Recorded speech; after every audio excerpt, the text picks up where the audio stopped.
now that we've determined that our site starts there,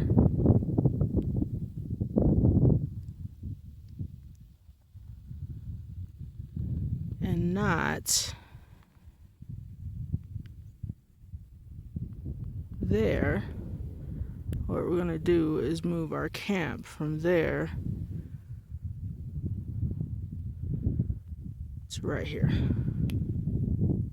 Now I know it's a little silly for the tent to be inside the screen house, but doesn't this look much better than the last setup? And then the truck is going to be right there. All of this is flat, much better.